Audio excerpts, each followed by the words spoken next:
Greetings from the Asian Productivity Organization, Tokyo. This is Hương from the Policy and Analysis Unit. And today, in this APOP talk, we are pleased to share with you some insight on the topic of productivity outlook, trends, and linkages.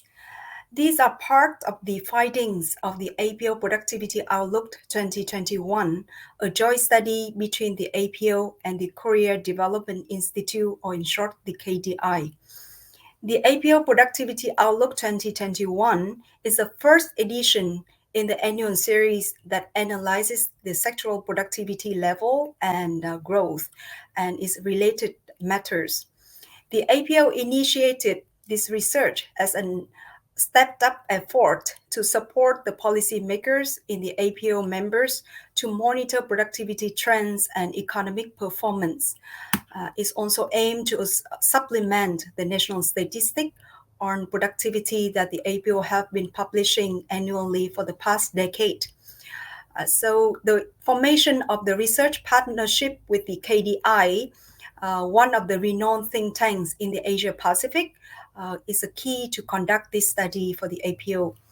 In today's P-Talk, we are pleased to have two speakers representing the APO KDI research team, Dr. Siwook Lee, Professor, KDI School of Public Policy and Management, and KDI Senior Research Associate, Daehong Kim, to share highlights from this research. And thank you, Dr. Lee and Mr. Kim, for joining us. Thanks for the invitation. Thank you for inviting me. Thank you. And the first edition of the APO Productivity Outlook 2021 focuses on the manufacturing sector.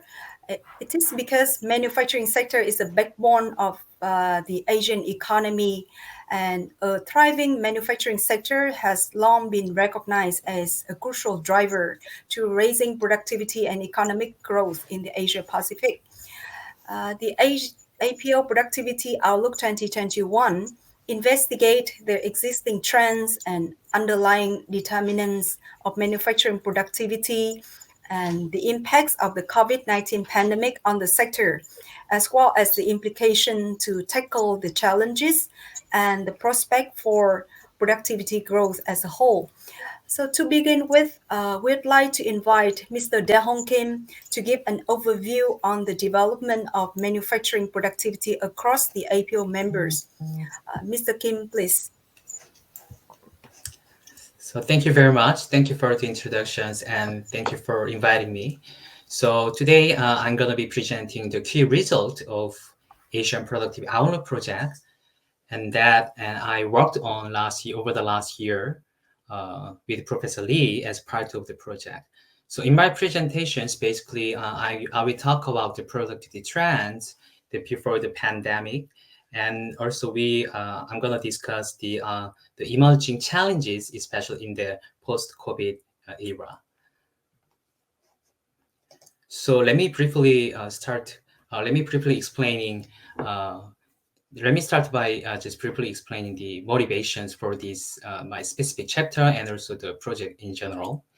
So there's kind of the stylized fact that a broad-based the slowdown in productivity growth before the pandemic was on the way, due largely to the aftermath of the Great Recession of 2007 and 2009. So it was particularly significant and sharper in the manufacturing sector. So after the outbreak of the COVID-19, so the manufacturing firms and the industries have inevitably reduced their operation activities. So while at the same time adjusting the employment to lower labor cost, simply by firing workers, granting temporary leave, and so on. So these pose a threat of further slowing down of productivity growth that was already exist before the pandemic. So as you probably know, like the Ms. Hung explained, this is very critical and crucial for enhancing the productivity and also the economic growth in the long run. So as you know, the manufacturing sector is often touted as a growth engine of national economies, largely for two reasons. First, the manufacturing sector provides a pathway of structural change, which stands for a shift of the workforce from low productivity sector to higher productivity ones, so thereby leading to large scale of employment creations and improvement in income. At the same time, secondly, it is a vital source of technological innovations, which can be developed and applied and also diffused to other sectors for further higher productivity growth. So, however, such economic benefit of manufacturing development would be degraded because of the outbreak of COVID-19. So the key questions that I'm going to address in my presentation is about then how the disruptions mainly caused by the COVID-19 outbreak would affect the future of manufacturing labor productivity. So to find the answer to the questions, so we are focused on 7 countries, 2 high-income countries such as Japan and Republic Korea, and 5 middle-income countries are Thailand, Indonesia, India, Philippines, and Vietnam. So simply speaking, these 7 countries are selected as a representative of different level of income or their industrialization level. So among 21 APO member countries. So let's move on to my first, okay. Then, so to this end, I'm gonna just talk about first how the pre-existing trends of manufacturing productivities have changed after the Great Recession 2007 and 2009 and their underlying causes. And secondly, so I'm going to explore the evolving impact of pandemic-induced crisis on manufacturing activities and productivity.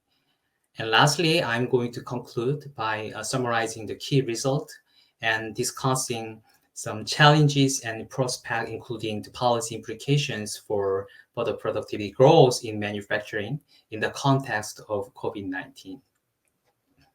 So then let's move on to my first part of presentations before COVID-19. So let's look into this graph first.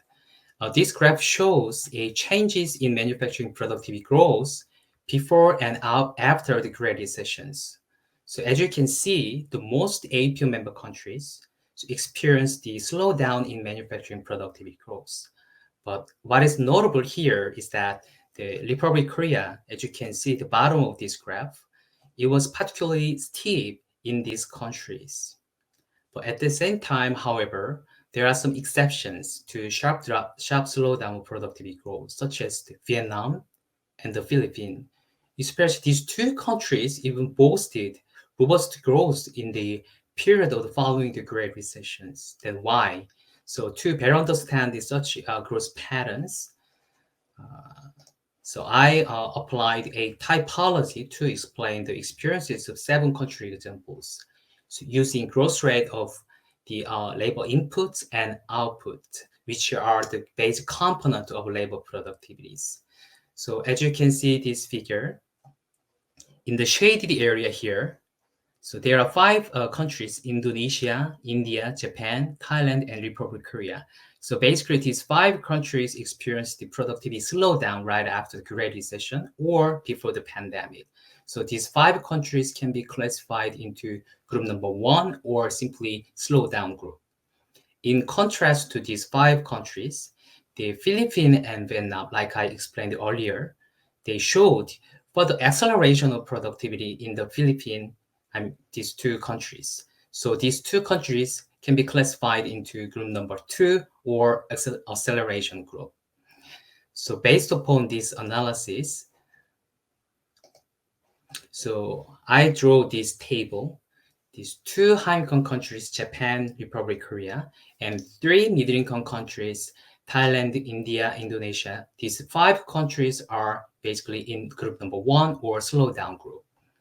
On the other hand, the Philippines and Vietnam, these 2 countries are in group number 2 or acceleration group.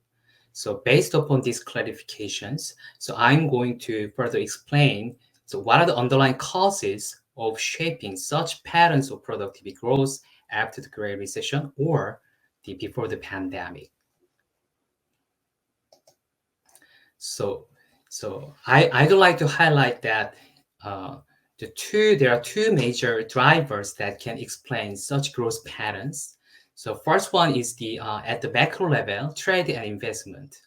So the let's say the changing landscape of global trade and investment after the Great Recessions played a very significant role of shaping such growth patterns. Let's look into this graph first. Global trade trends. So as you can see, since the Great Recession in 2009, the growth in export and import volumes has gradually slowed down. So in that regard, as you can see, these two graphs, Japan and Republic Korea, these two countries also shows a broad-based slowdown of manufacturing exports. So especially this pattern was very much associated with declining pattern of productivity growth. So then what about the other 5 middle-income countries? So regardless of such the growth patterns before the pandemic, these 5 middle-income countries became global hubs for the manufacturing production in the post-Great Recession period, largely driven by the significant FDI inflows in those countries. So let's look into this figure on the left-hand side below. As you can see, the FDI inflows in those 5 countries. So from 2000s, it increased significantly, and after the 2008, after the Great Recessions, it decreased significantly, and after that, after the 2012, it increased gradually up to 2020. So that reason they became global hubs, kind of manufacturing productions. Especially what is notable here is that the such a significant increase of FDI inflows to form the manufacturing production base led 2 countries here, the Philippines and Vietnam, to the further growth in manufacturing, especially the manufacturing productivity growth. So I'm going to explain further detail. So let's look into this graph here first. As you can see, these 2 countries, the Philippines and Vietnam, so interestingly, they shows the robust growth of manufacturing export and imported intermediate goods in the post-Great Recession period. So I'm assumed that this led to the notable productive gains in manufacturing for these 2 countries. Especially this pattern is very much significant and notable as compared to other regional peers such as Thailand, Indonesia, and India. And also the second point, so at the industrial level, we also revealed that the another compelling factor underlying the post-Great Recession, I mean the post-Great Recession growth in manufacturing, can be largely attributed to the speeds of technological changes. So let's look into this table below here. So in the slowdown group, there's 2 countries, I mean the high-income countries, Japan and Republic Korea. They shows a notable drop of the manufacturing value added, especially in relatively high-tech industries, such as mid-high or high technology industries at the manufacturing sector. On the other hand, as you can see on the right-hand side, these 2 countries, the Philippines and Vietnam, even they experienced the notable growth of their, let's say, core industries or relatively high-tech industries.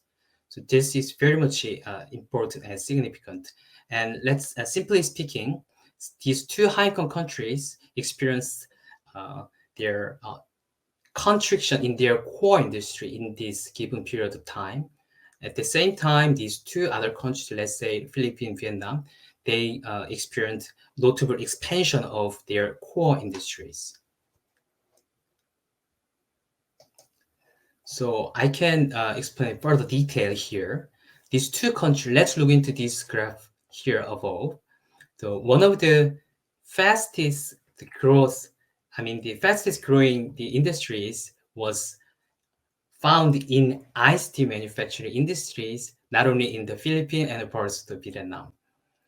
So based upon that, let's say based upon the enhanced manufacturing, the capacities, so these 2 countries have also achieved leapfrog growth in terms of ICT goods export.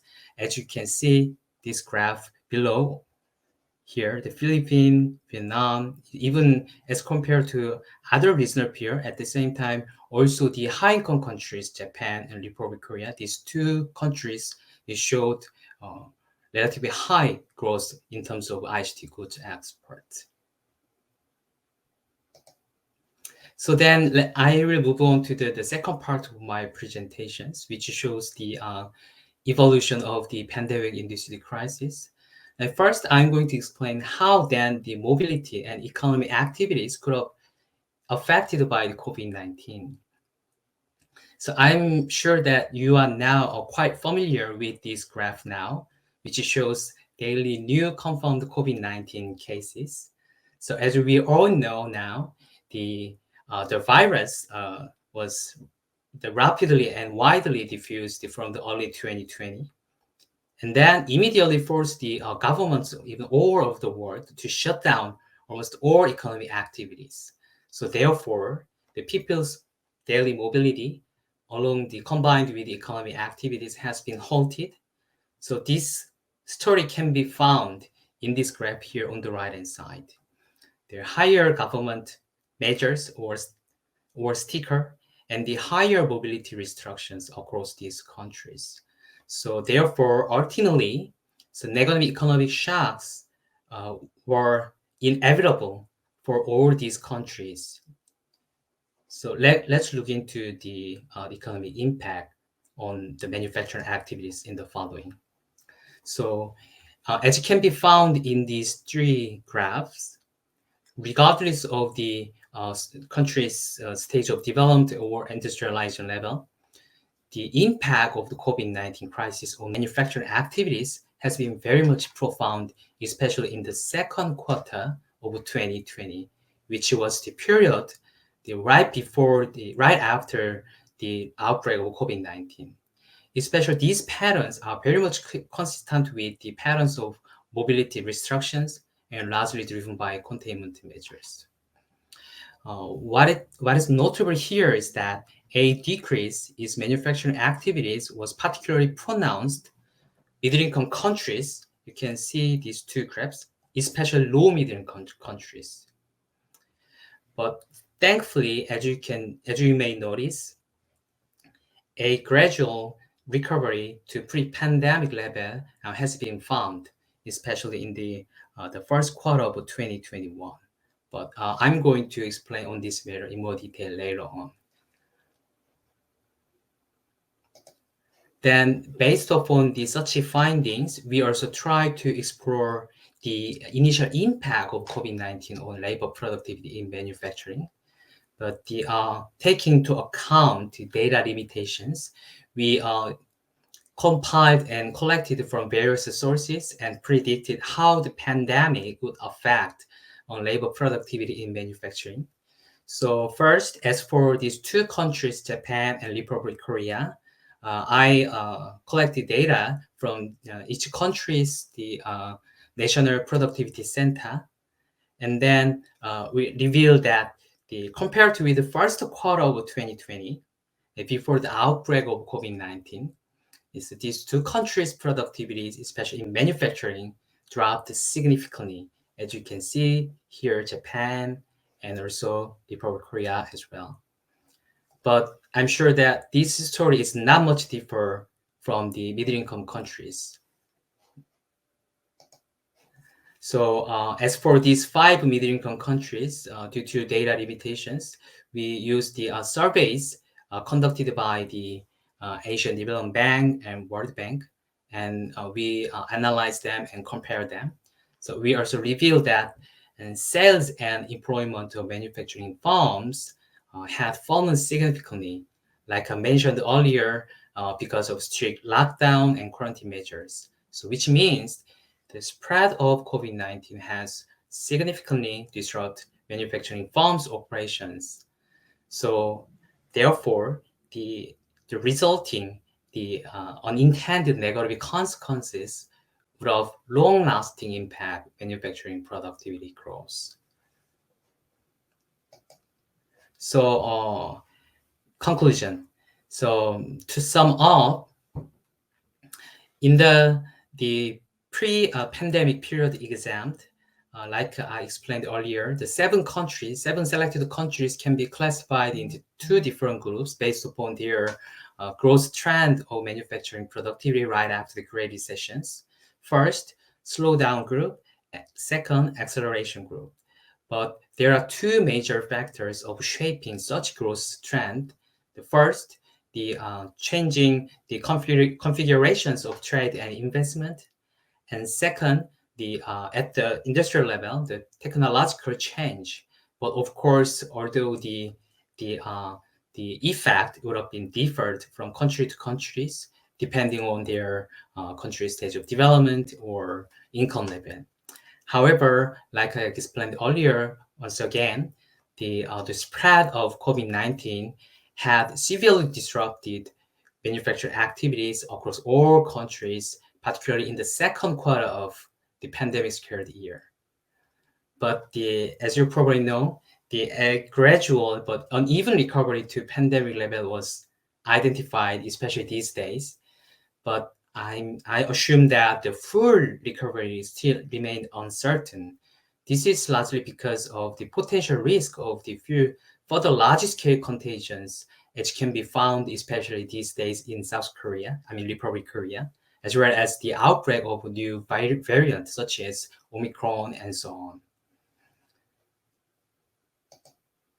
So in conclusion, so views might be, I think, divided regarding prospect for the future productivity growth, especially in manufacturing sector. But drawing from our analysis result, so we can suggest or assume that this current ongoing pandemic will likely deepen the prolonged growth slowdown, very combined with the pre-existing underlying factors of productivities. Let's say disrupted global supply chains or accelerated digital technologies. As for the first one, the disruption of the global supply chains, as we know, the investment in supply chain linkage are weakened by the shutdown of the manufacturing the facilities.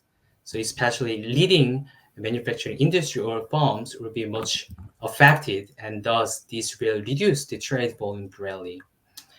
At the same time, as you probably know, the second one, as for the accelerated adoption of digital technology, the adoption of the digital technology has been accelerated across all countries.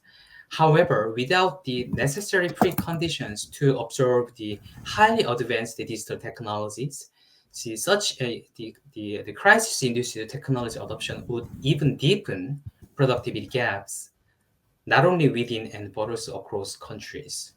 So I suggest that, especially for APO member countries, the concerted policy effort should be made to tackle such challenges that are crucial to recover the pandemic fallout.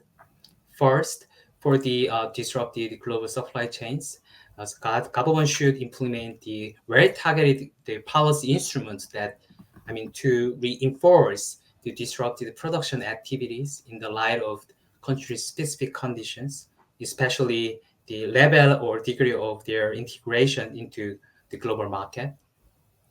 At the same time, also it is advisable to rebuild resilient institutions and growth-friendly business climate.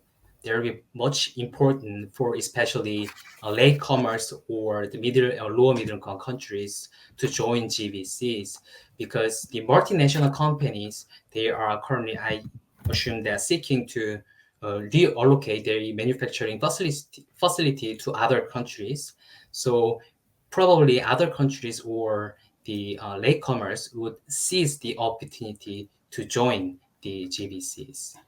So as for the second one, the digital technology, so government should provide education and technology training for workforce.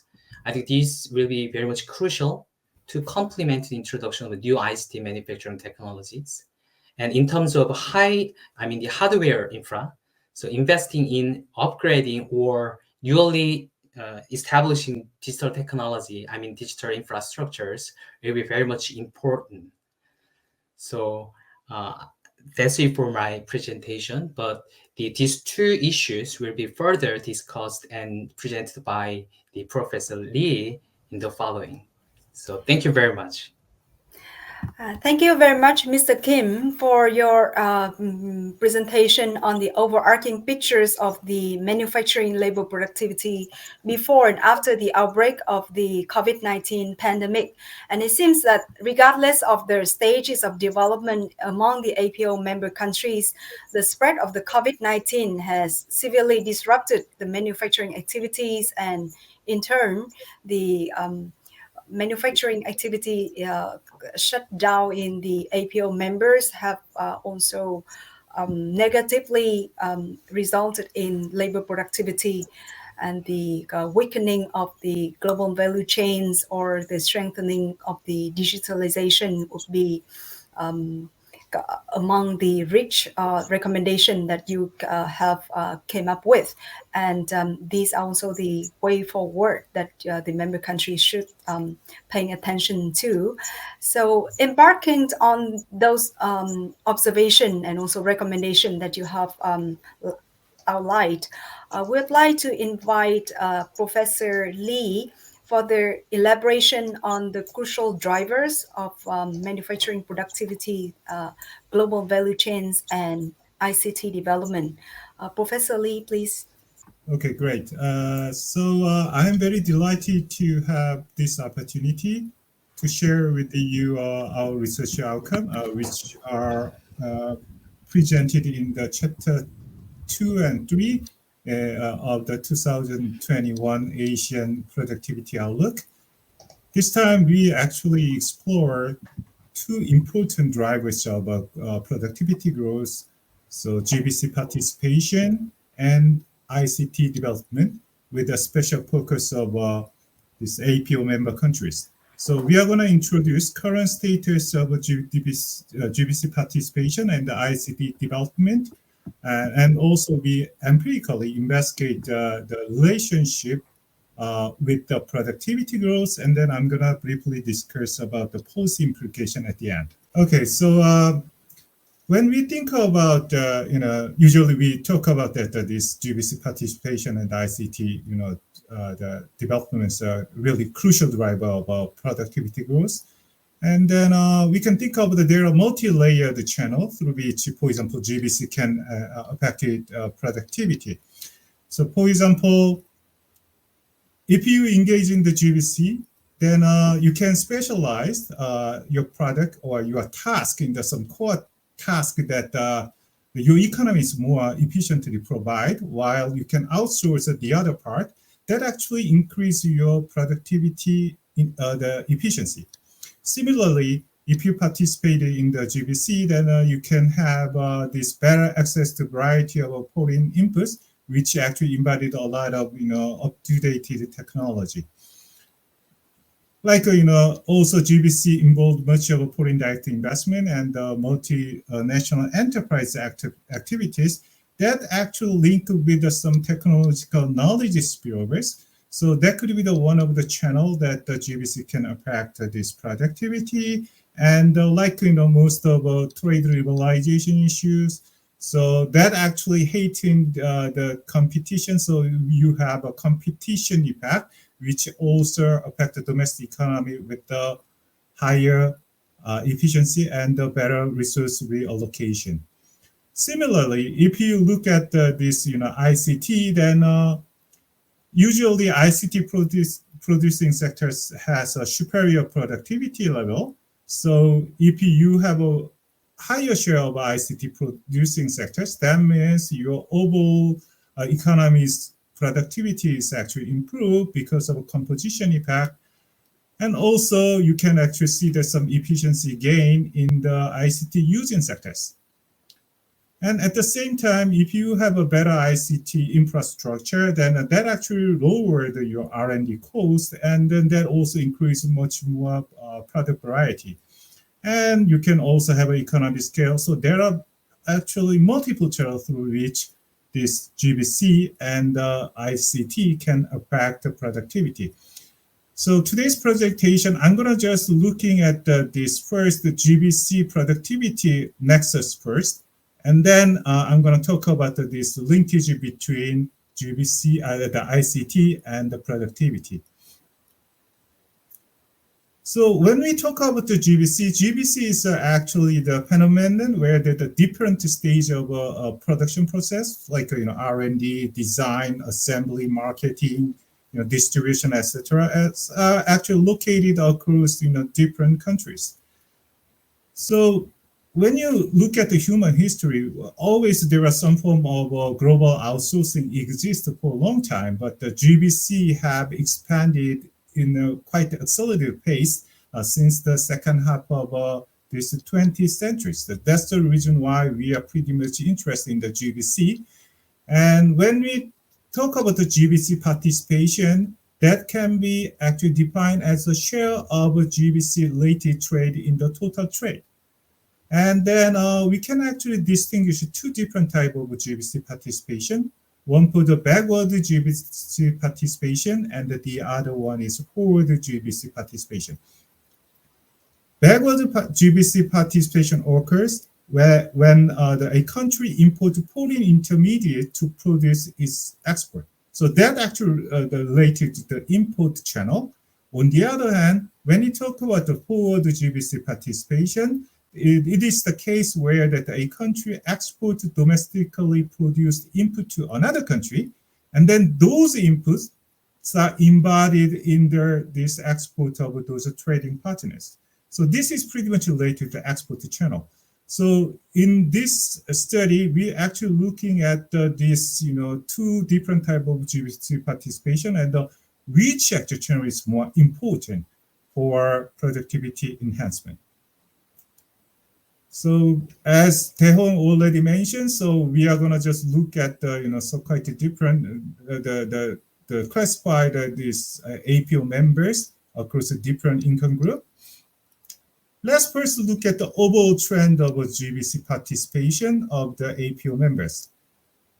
So generally, you can see that this GVC participation had expanded from the early 1990 to up to the before the financial crisis. So this is over the trend, and regardless of income level, this is pretty much the same.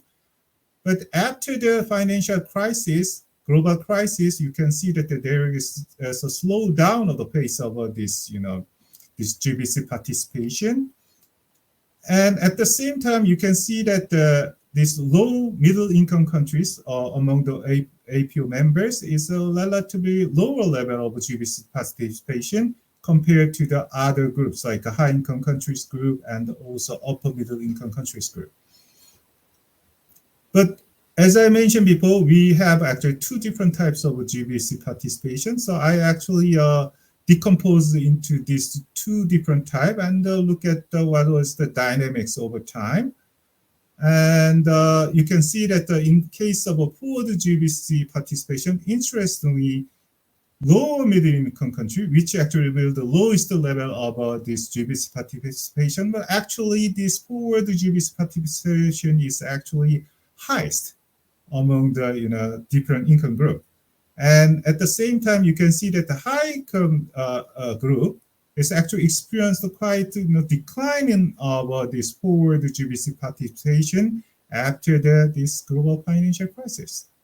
On the other hand, if you look at the backward GVC participation, this low income, middle income group is actually have a lowest group. So that's the reason why low middle income group actually reveal the lowest level of GVC participation. So this is not because of a forward GVC participation, but because this is a backward participation. At the same time, if you look at the high income group, then even after the the global financial crisis, this actually backward GVC participation is actually not that much declining. So this is quite different from other income group, like upper middle income group and also lower middle income group. And if you look at the individual country, then you can see that Singapore And Republic of China, Malaysia, Vietnam, and Republic of Korea is among the countries that has the highest GVC participation, while Indonesia, India, Nepal, Pakistan, Sri Lanka has a relatively low level of GVC participation. And also, if you actually look at decompose this participation into the forward and backward, you can see that the country that has a relatively high GVC participation, large parts are usually come from the backward GVC participation. But on the other hand, if you look at the other side, then this relatively, again, backward participation is relatively lower, and the forward participation is a little bit bigger than than other group. And if you actually look at the GVC, then you can have much information. For example, you can actually look at what is actually your current value added composition of your gross manufacturing export. So I'm actually taking these 7 countries: India, Philippines, Vietnam, Indonesia, Thailand, Korea, and Japan, and as of 2019.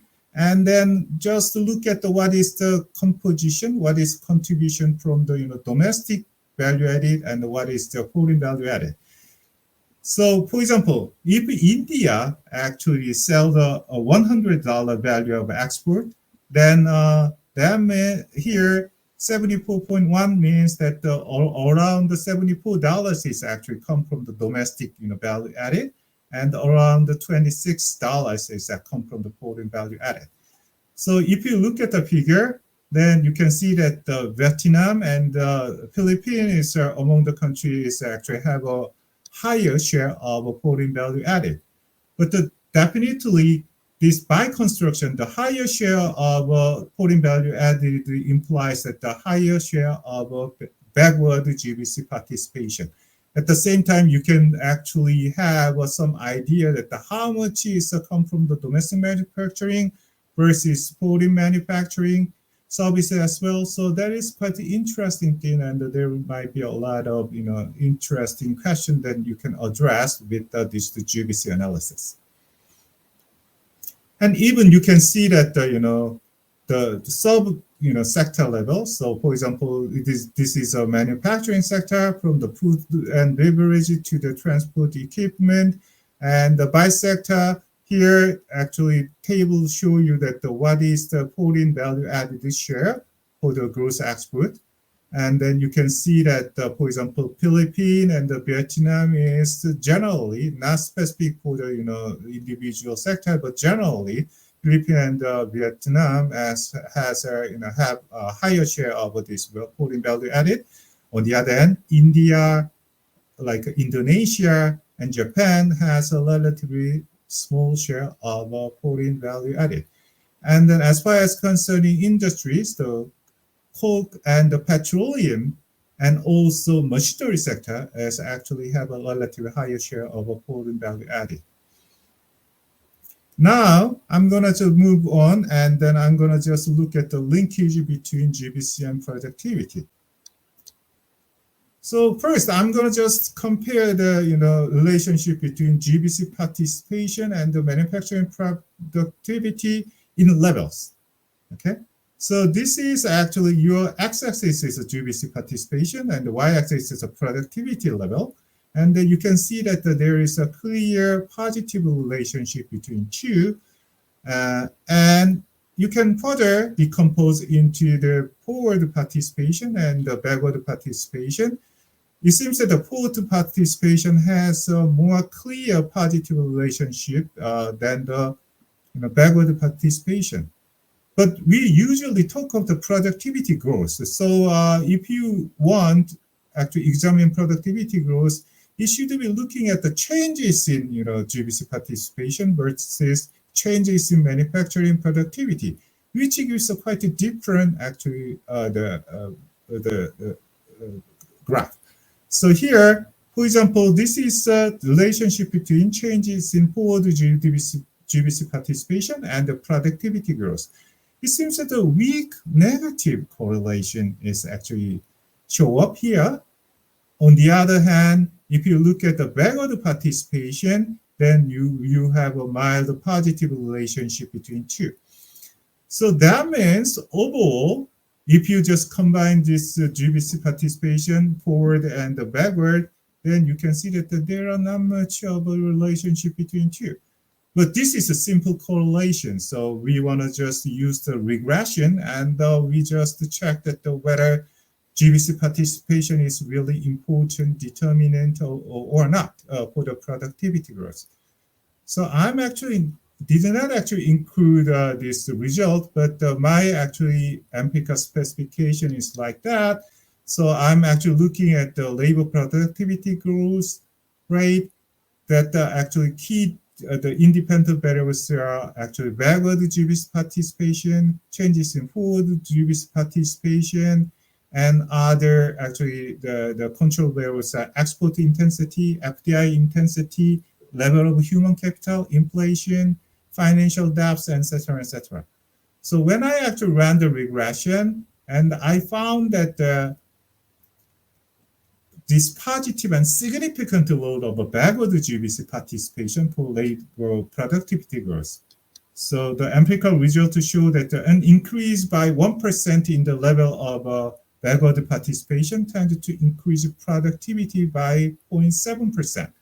On the other hand, I could not find any statistical significant impact of the forward GVC integration to productivity. And other variable like FDI intensity and the financial depth is also important, the determinant for the manufacturing productivity for APO members. So I'm gonna just give you some discussion that my results show that this significant load of backward GVC participation for the productivity growth in manufacturing. So why is that? Because when you have this backward GVC participation, which means that you import foreign the inputs to use and produce your exporting items. So the increased access to the available variety of foreign intermediate goods may improve your overall production efficiency through the cost sharing, access to better quality inputs, and also technology knowledge spillovers. So this is pretty much consistent with what I discussed in the multi-layered channels through which this GVC participation impacted on this productivity growth. But the key issue here is recently we have a widespread protectionism in the global economy, and open protectionist measure is actually directed to the limit import from abroad. But this measure may have some effect on the improving the trade balance in the short term, but in the medium and long term, if I combine my result, then they later increase production cost to export, resulting in the decline in the export competitiveness and the industrial productivity, which means that even though there is a rising trade protectionism there, but you always be careful about that this backward GVC participation through import channel is still quite important for the improving your productivity in your country. But at the same time, even though I look at this causal link learns from the GVC to productivity, but there might be a two-way causal linkage. So maybe productivity level also affect the extent of GVC participation. Often many people think that because your country has a lower wage, so that actually can be the key factors for enabling your country to participate with the GVC. But the empirical evidence often do not actually support such a perception. So countries with the high productivity growth would generally have a higher wage, but still low unit labor cost producers. So they tend to more actively involved in the GVCs, implying that the unit labor cost, not the low wage, and there's productivity are more important factors for GVC participation than the low wage. And the trade cost is another important determinant of propensity and the intensity of GVC involvement. So that means always productivity is also important to get the more access to the GVCs. So this is about the GVC part, and then we can just move on to the ICT. So here, I actually decomposed this GDP growth into the several factors like labor quality, IT capital, non-IT capital, and the total factor productivity. And you can see that this gray bar is represented for the contribution of IT capital to economic growth. But you can see that in the early part of 2010s, as well as the later part of the 2010s, so there are not much actually the contribution from the IT capital to economic growth. So most of that's actually come from the non-IT capital or TFP. So key question here is why this contribution of this ICT capital is so minimal in case of APO countries. Is this due to the ICT small share in the total capital or slow investment? But if you look at this investment or capital formations, the ICT versus non-ICT, you can see that many countries, actually most of the countries actually invest more on this ICT than the non-ICT capital, which means that the ICT investment is increasing much faster than the non-ICT investment since the 2010. So it's not actually slow investment that matter, and especially low-income countries were more active in this ICT investment. So again, why lower income countries have not productivity gains from ICT capital, even though they actually invest a lot? So I actually ran the regression and the panel regression for these APO members, and I could find that only ICT capital has a positive effect on productivity in high-income countries, but not other countries. So which means that maybe if you want to have this ICT-led productivity gains, then your country needs some complementary factor to increase this productivity along with the ICT investment. For example, better the management practice, organizational capacities, and more competitive business environment and the human capital. So without these complementary factors, and if you just invest in the ICT, then that does not actually that much have increased productivity. And nowadays, ICT becomes more important because of rapid, digital transformation. So, but when we talk about this digital transformation or digitalization, then physical investment in ICT equipment is just only small part of a story. So policymakers need to think how to provide better access to digital technology and facilitate organizations in the various areas to leverage technology to improve productivity. So for example, business, if they use more ICTs and adopt more ICT equipment, then that increase productivity and accelerate the broad-based growth. People can actually expand opportunities and improve welfare by using more digital devices. And also government can increase the government efficiency and also accountability of service delivery. So not only just invest in this physical the ICT equipment, but you also think about how you can make a better use of this ICT equipment, and that downs the issue of digital adoption issue. So this is again this APO members, and you can see that there are some countries, so high income countries usually have a higher actually rate of digital adoption.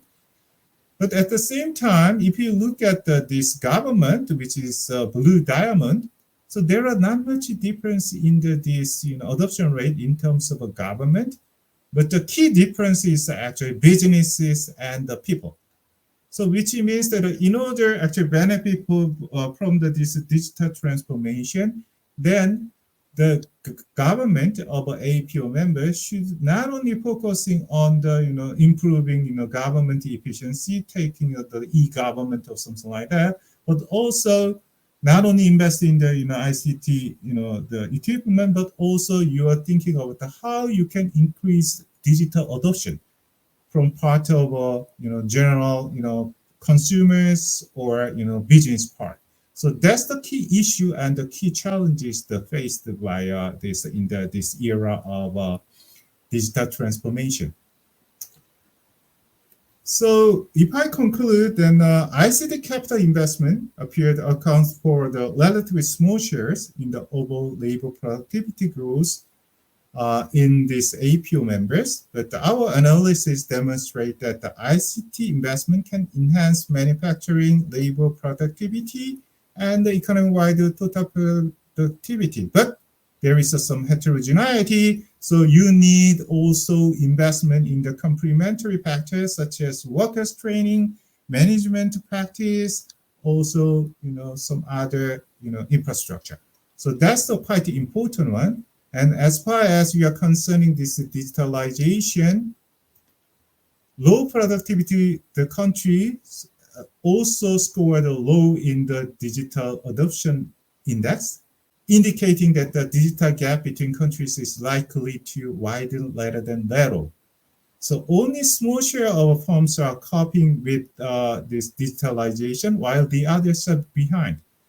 So policymakers need to nurture the small and medium-sized enterprise to adopt digital technologies, but the policy options should not limit it to the providing subsidies.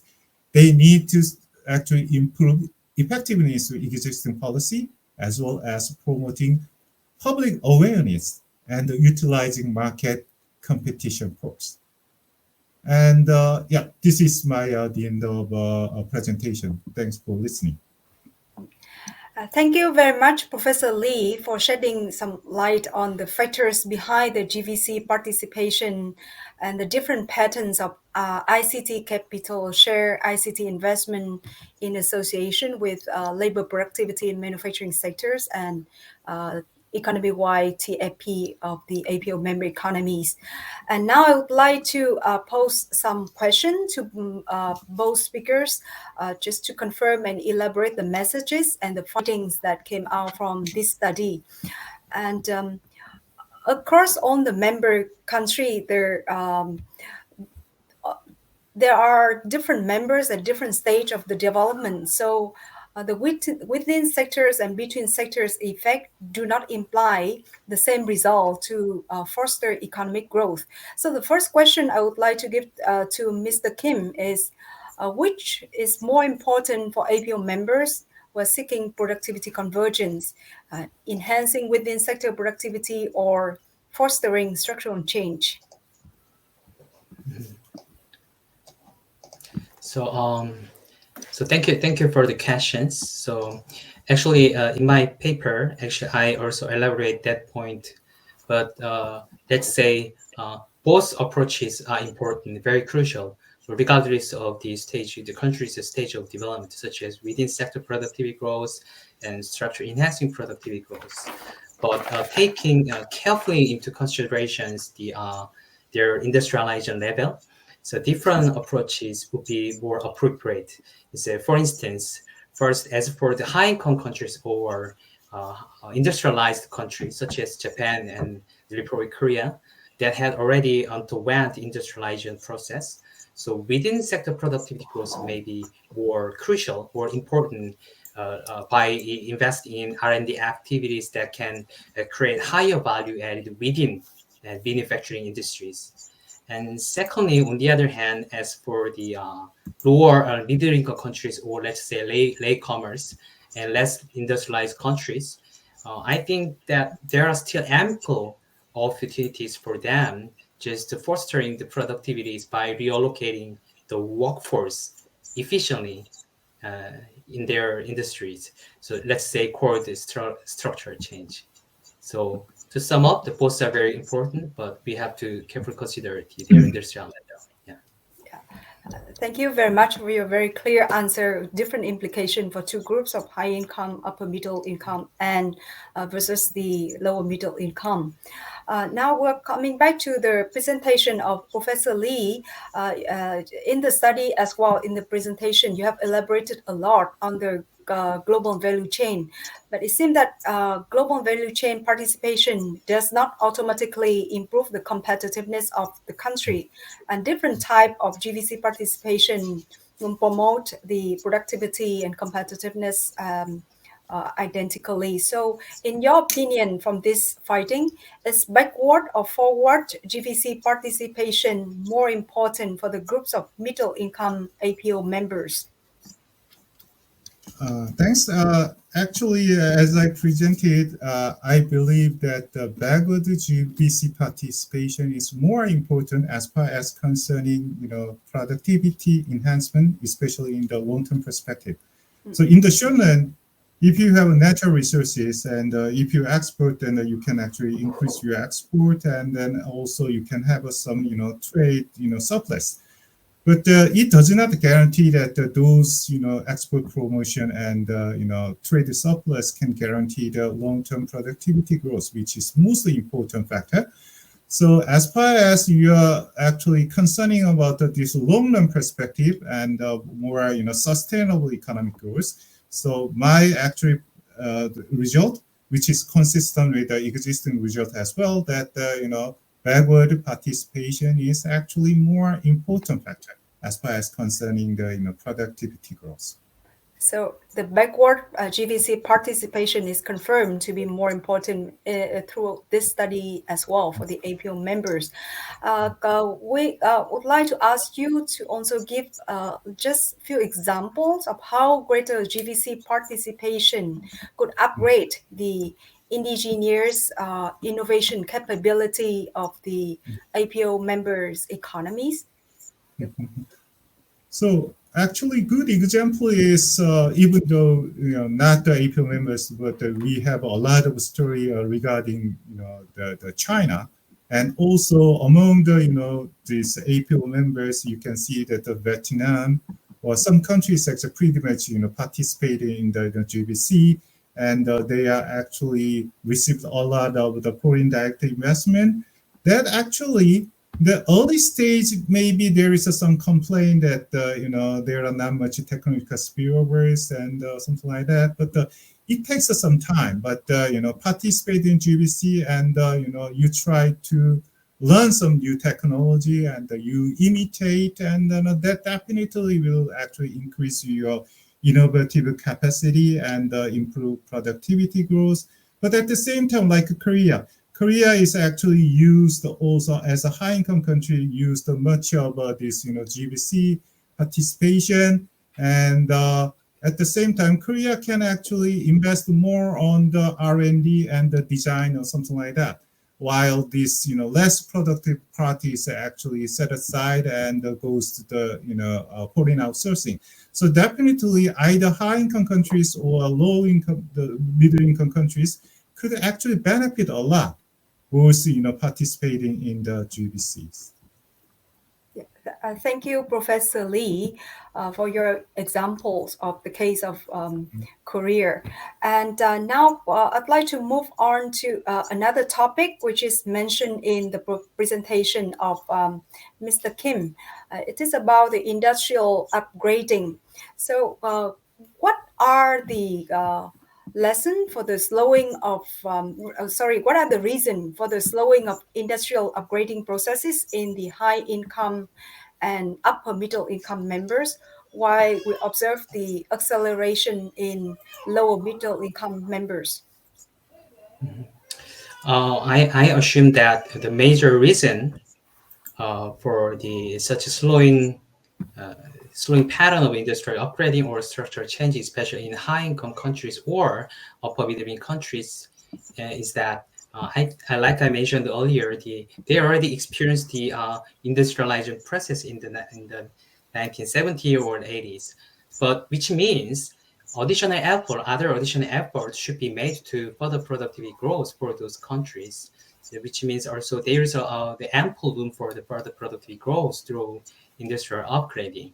But on the other hand, thankfully, the low middle countries are in the process of accelerating structural change, thereby enhancing productivity growth.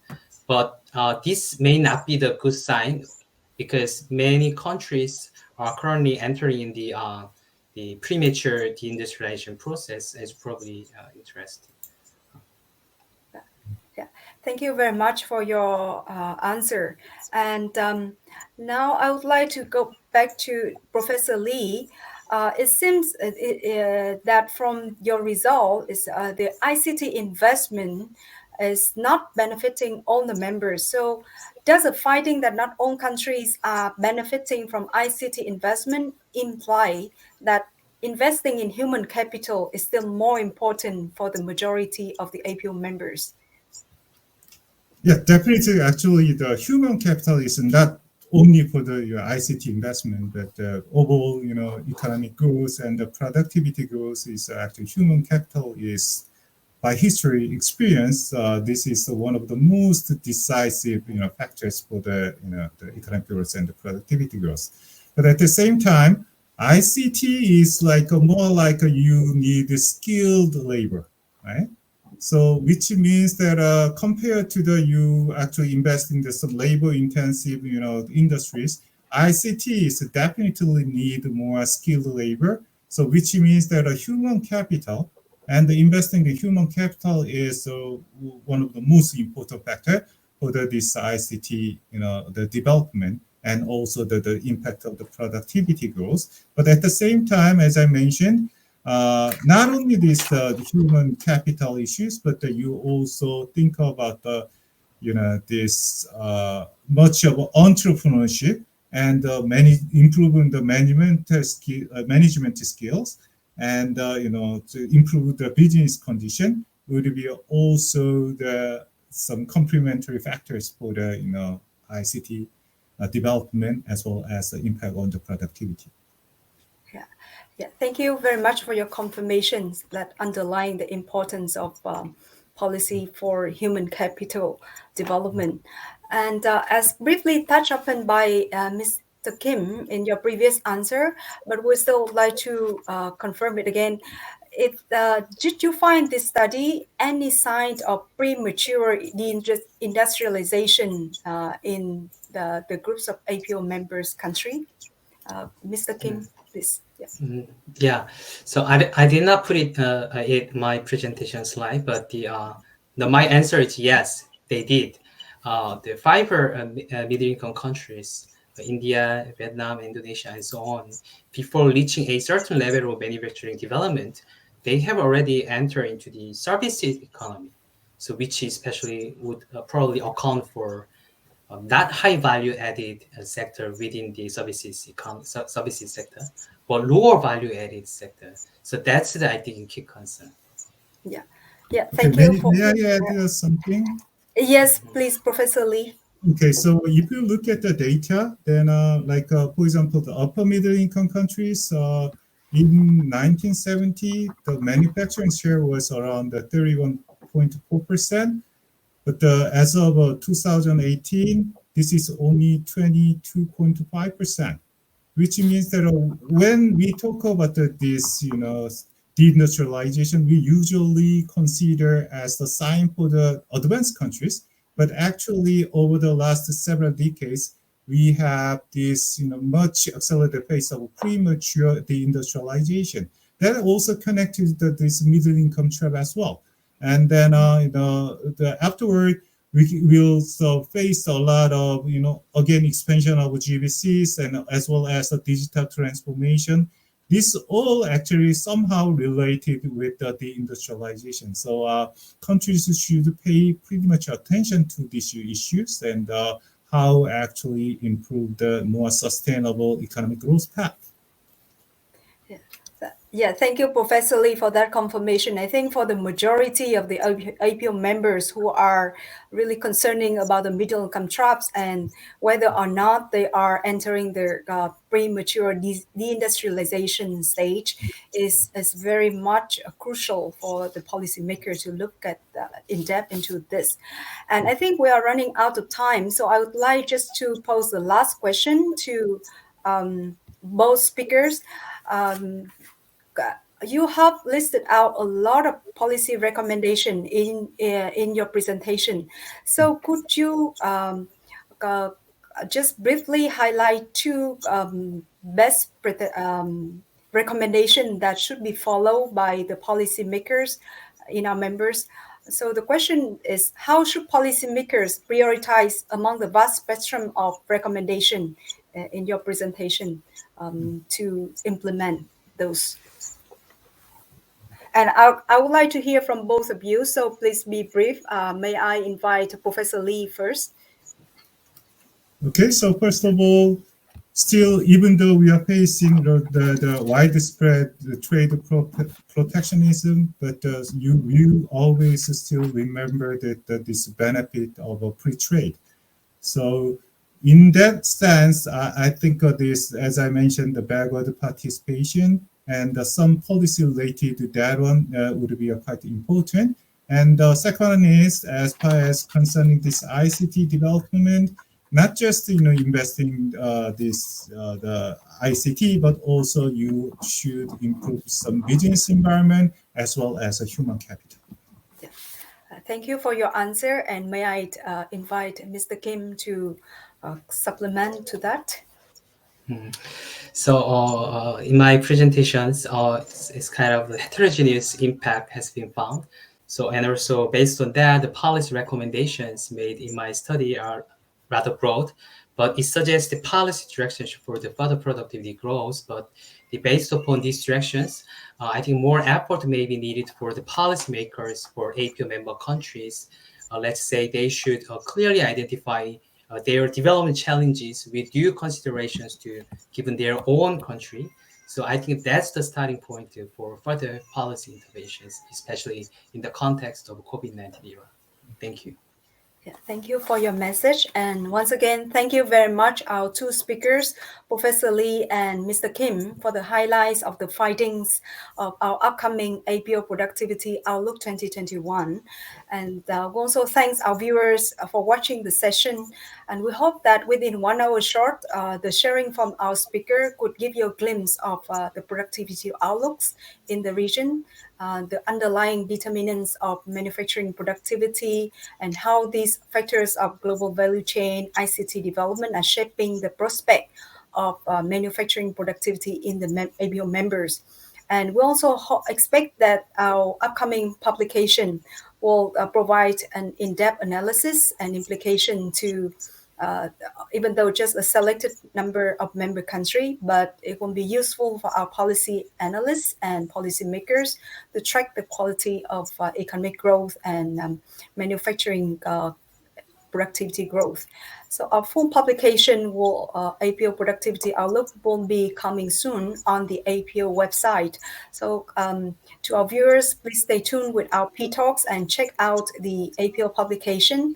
And once again, thank you very much to our two speakers for your insightful sharing on the joint endeavor between the APO and the KDI. Thank you very much. Thank you. Thank you.